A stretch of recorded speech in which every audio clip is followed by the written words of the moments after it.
இந்த வலையொலியில் இருக்கணும் குறிச்சு வச்சுக்கணும் தோற மகளே குறிச்சு வச்சுக்கணுமா டே அவனை இவன் தாப்பா கொண்டாப்பா நாக்கப்படுறாங்க இழுத்துக்கடா நல்லா தேய்ச்சி இருட்டு உங்களை போட்டு ஒரு வாரம் அண்ணன் தண்ணி சோறு இல்லாம போட்டு உன்னை கொள்ளல பார்த்து நீ சூப்பர்ண்ணே. நீ பிடிச்சி வச்சுட்டு உன்னை யார் எதிர்த்து கேள்வி கேட்டாலும் யாரோட திருநீதியில் வாங்கிட்டு கணக்கு கேட்டாலும் உட்காந்து நாக்க முடிச்சு விட்டு நீ உட்காந்து இருந்துக்கிட்டு ஏதாவது பண்ணுண்ணே. இல்லைன்னா அதுக்கு பேசாமல் வாயில் வசம் வச்சு தேய்ச்சி விட்ரு, இல்லைன்னா வாயில் ஏதாவது கள்ளிப்பழத்தை ஊற்றி விட்ரு, ஏதாவது ஒன்று ஊற்றி முடிச்சு விட்ருண்ணே. நீ உனக்கு கடைசி வரைக்கும் சொம்பு தூக்குறவனுக்கும் இருந்துக்கிட்டு சிங்கி அடிக்கிறவனுக்கும் இல்லைன்னா திருநெதி பிச்சை எடுத்து உனக்கு கொடுக்குறவனுக்கும் திருநெதி பிச்சை அண்ணன் மட்டும்தான் எடுக்கணும். அவங்க கட்சியில் சேர்ந்தவங்க வேறு எவனும் எடுத்தாங்கன்னா அண்ணனுக்கு கோவம் வரும். அண்ணன்கிட்ட போய் கொடுத்துடணும். அப்படி எடுத்தாலும் அண்ணன்கிட்ட போய் கொடுத்துடணும். அதனால் அண்ணன் அப்படி தான் உட்காந்து பேசுவார். உங்களுக்கு எதிராக எவனும் பேசிடக்கூடாது. வளைவொலியில் உட்காந்து இருந்துக்கிட்டு பட்டு வெட்டி பட்டு சட்டை கட்டி வெளி அதுக்கு ஒவ்வொரு நாளைக்கு ஒரு உடை வச்சிருக்காப்ல. அந்த காஸ்டியூம் டிசைனரை தான் தேடிக்கிட்டு இருக்கேன் நான். அண்ணன் நான் ஒன்று சொல்கிறேண்ணே, அதாவது உருட்டண்ணே ஒன்று சொல்கிறேன். அவர் காசு, அவர் பணம், அவர் உழைச்சாரு. அந்த காசில் ஒவ்வொரு நாளில் டிசைனாக போட்டு வராரு. அவருக்கு அந்த வக்கு இருக்குது. அவர் சொந்தமாக அவர் உழைச்சி படம் நடித்து அதில் சம்பாதிச்ச காசு. சரிங்களா?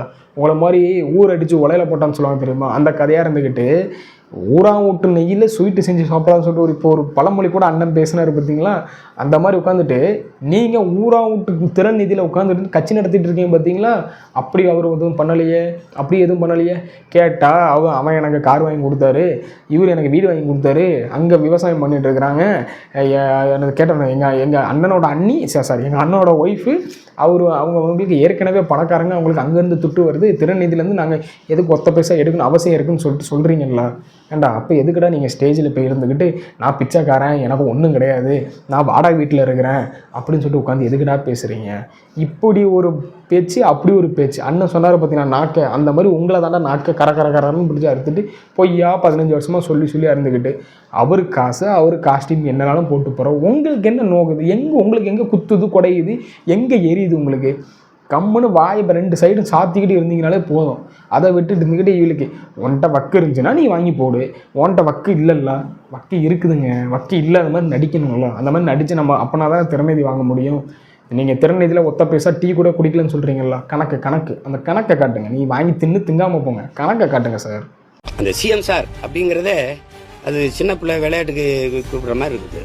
ஒரு அந்த அவர் மேலே நம்ம உங்களுக்கு மதிப்பு இல்லாமல் போட்டோம். ஆனால் உட்கார்ந்து இருக்கிற அந்த நாற்காலி இந்த நிலத்தை சிஎம் சார்னு சொன்னதுக்கே அண்ணனுக்கு கோபம் வந்து வருத்தப்பட்டு உட்காந்து பேசிகிட்டு இருந்தார். இப்போ அண்ணனை வேற ஒரு நாள் ஃபுல்லாக நேற்று அலைய விட்டாங்க. சோறு தண்ணி இறங்கிச்சோ என்னன்னு தெரில, எவ்வளோ மனமருத்தத்தில் இருப்பார். அண்ணன் வேற உதயநிதி ஸ்டாலினுக்கு முட்டு கொடுத்துட்டு இருந்தார். என்ன பண்ணுறது? அண்ணன் தின்னாரா திங்கலையா? நேற்று ஃபுல்லாக ஒரு நாள் ஃபுல்லாக பட்னியாக கிடந்த கூட ஆச்சரியம் இல்லை. வீட்டில் தண்டத்தாலே உண்ணாவிரதம் இருந்தாலும் இருந்திருப்பாருங்க. ஏன்னா சாப்பாடு தராத உதயநிதி அவர்களை எப்போ வெளியே அனுப்புகிறாங்களோ அப்போ நான் தின்னுக்கிறேன்னு சொல்லிட்டு அண்ணன் இருந்தாலும் ஆச்சரியப்பட்டிருக்கு இல்லை. அதனால் எனக்கு தெரிஞ்சு உதயநிதி ஸ்டாலினை அவர் எதிர்கட்சி தலைவர் உதயநிதி ஸ்டாலினை வந்து அரெஸ்ட் பண்ணதுக்கு வந்து ரொம்ப வருத்தப்பட்டது இந்த தமிழ்நாட்டில் இல்லை, இந்த உலகத்தில் யாராக இருப்பான்னு பார்த்தீங்கன்னா நம்ம சீமான் அவர்களாக தான் இருப்பாங்க. நடிக்கும்போது வராத ஜோசப்பு, அரசியல் வரும்போது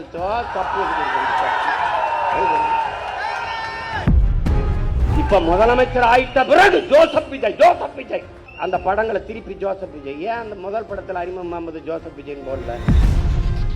நடிக்கும்போது வராத ஜோசப் விஜய் இப்போ ஏன் முதலமைச்சர் ஆனதுக்கப்புறம் ஜோசப் விஜய் வருது? கடைசி படத்தில் ஏன் ஜோசப் விஜய்ன்னு சொல்லிட்டு போடுறீங்க அப்படின்னு சொல்லிட்டு பரவலான கருத்து அண்ணங்கிட்ட இருந்து மட்டும் வரல, அண்ணங்கிட்ட மட்டும் தான் வருது. அதாவது ஒரு சில பேர் பேசுகிறாங்க, இந்த மாதிரி அண்ணனும் உட்காந்து பேசுகிறாரு, இந்த மாதிரி ஜோசப் விஜய்ன்னு சொல்லிட்டு எதுக்கு போடுறீங்க அப்படின்ட்டு. அண்ணன் பேர் என்ன? அவர் வச்ச பேரை போடுறாரு, அவர் அப்பா வச்ச பேரை போடுறாரு. அவர் இப்போ மட்டும் ஜோசப் விஜய்ன்னு போடல. இதுக்கு முன்னாடி ஒரு பிரச்சனை எப்பவும் அவர் அந்த மாதிரி கிரிட்டிசைஸ் பண்ண போச்சில் அவர் ஜோசப் விஜய்ன்னு சொல்லிட்டு போட்டு ஒரு லெட்டர் பேடை ரிலீஸ் பண்ணார். அப்போ அண்ணன் எங்கே போயிருந்தார்? தூங்கிட்டு இருந்தீங்களா? இல்லைன்னா திறநிதி பிச்சையில் எங்கேயாவது பிஸியாக இருந்தீங்களா நீங்கள்? அவர் போட்டார். சரிங்களா? அதே மாதிரி இப்போ அண்ணன் சொல்கிறாருல ஜோசப் விஜய்ன்னு சொல்கிறாருல, அவர் பேர் அவர் அப்பா அம்மா வச்ச பேரை யூஸ் பண்ணிகிட்டு இருக்காரு. உங்கள் பேர் என்ன? செந்தமிழ் சீமானா? செந்தமிழ்னு சொல்லிட்டு எவன் பட்டம் கொடுத்தா உங்களுக்கு? நீங்களே போட்டு விட்டீங்களோ? செந்தமிழ்னா நீங்கள் மட்டும் தான் தமிழா? எனக்கு புரியல. சீமான், செந்தமிழ் சீமான்னு சொல்கிறீங்களா? செபஸ்டின் சைமன் சொல்கிறாங்களா? அது யார்? நான் கேட்குறேன். ஒரு அரசியல் வருகைக்காக உங்கள் பேரையும் மாற்றிட்டீங்களா? நிறைய இடத்துல இருக்குதுங்க, நிறைய இடத்துல உங்கள் பேர் மென்ஷன் ஆகுது. பிறந்த செபஸ்டின் சீமான் என்கிற செபஸ்டின் சைமன் என்கிற சீமான் அப்படின்னு சொல்லிட்டு மென்ஷன் ஆகுது. அப்போது இப்போ ரீசெண்டாக கூட ஒரு கிட்டத்தட்ட 2 வருஷத்துக்கு முன்னாடி கூட ஒரு கேஸில் வந்து மென்ஷன் ஆகிருக்கு. அப்போது நீங்கள் உங்கள் பேரை உங்களோட அரசியல் வருகைக்காக உங்கள் பேரை மாற்றிட்டீங்களா? நீங்கள் யாருங்க? நீங்கள் யார்? தமிழனா யார்? நீங்கள் ஃபஸ்ட்டு உங்களே மலையாளின்னு சொல்கிறாங்களே, அப்போ யார் நீங்கள்? எனக்கு புரியல. உங்களால் ஸ்டடியான ஒரு ஸ்டேட்மெண்ட்டை உங்களால் கொடுங்க போகலாம். செபஸ்டின் சைமனுக்கு தெளிவான ஒரு கிளாரிட்டி உங்களால் கொடுக்க முடியுமா? எதுக்கு உங்கள் பேர் அப்படி மாற்றினீங்க அப்படின்ட்டு? ஏன் அரசியல் வருகைக்கு முன்னாடி ஒன்று, அரசியல் வருகைக்கு பின் ஒன்றா? செந்தமிழ்னு சொல்கிற பட்டம் உங்களுக்கு எவங்க கொடுத்தவனை கண்ணில் காட்டியா? நீங்கள் ஃபஸ்ட்டு செந்தமிழ் சீமானா? இல்லை, செந்தமிழ் சீமான். பேரை மாற்றாதீங்க சார். பேரை மாற்றி இப்படி அடிபட்டு கிடக்காதீங்க. அத்தனை பேரும் பாருங்கள் நோண்டி எடுத்து போட்டுட்டு இருக்கிறானுங்க. வச்சு வெளுக்கிறாங்க உங்களை வச்சுக்கிட்டு. அப்போது தான் தட்டில் என்ன இருக்குன்னு பார்க்குறதே கிடையாது. என்ன நான் தான் ஒரு சீட்டு வரலையே, ஒரு இடத்துல கட்டுத்தொகை டெபாசிட் வரலையே, ஏன் திட்டுறான்? ஏன் பயம்? என்ன பயம்? என்ன பயம்? பயம்லாம் கிடையாதுண்ணே. ஜோக்கர் ஒன்று உட்காந்து கத்திட்டு இருக்குது. அந்த ஜோக்கருக்கு வந்து பயம்லாம் யாரும் படலை. ஐயோ சீமான் அவர்களை பார்த்தால நம்ம பயந்துடணும், ஐயோ இவர் பேச விட்டோன்னா ஓட்டு வாங்கிறார், அப்படிலாம் யாரும் பயப்படலை. நீங்கள் பேசினா எவனும் இங்கே வந்து ஓட்டு போட போகிறது இல்லை. இருக்கிற ஓட்டு உங்களுக்கு தான் போக போகுது, எங்களுக்கு தான் இங்கே லாபம். எங்களுக்குன்னா டிஎம்கே, ஏடிஎம்கே, டிவிகே எல்லாருக்குமே லாபம். அண்ணன் பேசுனாங்கன்னா அந்த ஓட்டு இந்த நான் 3ல் ஏதாவது ஒரு கட்சிக்கு தான் மாறி போக போகுதுன்னு உறுதியாகிட்டு அதான் நடந்துகிட்டு இருக்குது. உங்களை பார்த்து பயம் கிடையாதுண்ணே. அவதூறும் பொய்யாகவும் கேவலமாகவும் அவதூறாகவும் ஒரு தனிப்பட்ட தாக்குதலும் பண்ணும்போது நம்ம அதை கொஸ்டின் கேட்குறோம். அது தப்பா உங்களுக்கு? நம்ம கொஸ்டின் கேட்குறது அவங்களுக்கு பிடிக்கல, அதனால் வந்து அவங்களுக்கு பதில் சொல்ல முடியாமல் நம்ம மேலே அவதூறு பரப்பலாம் அப்படின்னு சொல்லிட்டு இருக்கீங்களே. என்ன கொஸ்டினுக்கு நீங்கள் பதில் சொன்னீங்க? நீங்கள் சொல்லுங்கள். நீங்கள் கேட்குற கொஸ்டினுக்கெல்லாம் இங்கே பதில் இருக்குது. நாங்கள் கேட்குற கொஸ்டினுங்களுக்கு பதில் இருக்குதா? பதில் கிடையாது. பதில் இருந்தால் தான் வாயிலேருந்து அப்படி வந்திருக்குமே. இது வரைக்கும் ஒரு இதுக்கு தெளிவான பதில் உங்ககிட்ட இருந்து கிடையாது. அப்படி இருந்துக்கிட்டு நீங்கள் பதில் சொல்ல உங்களை கண்டா பயம். உங்களை கண்டா யாரும் பயம் இல்லை. கோமாளி கூட்டங்கள், அந்த கோமாளி கூட்டத்தை கண்டா பாவமாக இருக்கும். முன்னாடி வந்து சிரிப்போம், இப்போ பாவமாக இருக்குது. என்னடா இந்த கோமாளி கூட்டங்கள் கடைசி வரைக்கும் உட்கார்ந்துக்கிட்டு இப்படியே கடந்து உருட்டிகிட்டு இருக்குது, அடுத்த மேலேயே தூக்கி இருந்துக்கிட்டு அவதூறு பரப்பிட்டு இருக்குது, அடுத்தவன் இன்னும் கேவலமாக பேசிகிட்டு இருக்குது. அடுத்தவன் இல்லை, ஒரே ஒரு ஆளை மட்டும் தான். தமிழ்நாட்டின் முதலமைச்சர் இப்போ சிஎம் விஜய். இன்னும் வரைக்கும் நீங்கள் ஒரு அவதூறும் உட்காந்து இருந்துட்டு கேவலமான வார்த்தைகளும் ரொம்ப நீங்கள் ஏதோ உட்காந்து பேசி அவர் அந்த அளவுக்கு கேவலமாக உட்காந்து பேசுகிறீங்க. சீமான் பங்கமாக கிழித்தெறிந்தார் விஜய் அவர்களே அப்படின்னு சொல்லி உட்காந்து ஒரு ஹெட்லைன் மட்டும் உட்காந்து போட்டுறானா அவங்களே கேவலமே இல்லை உங்களுக்கு. ஏன்டா எனக்கு புரியல. உங்களுக்கெல்லாம் எனக்கு புரியல. அவன் காசில் செலவு பண்ணி அதில் வாழ்ந்தாந்தாண்டா ஒரு இது இருக்கும்.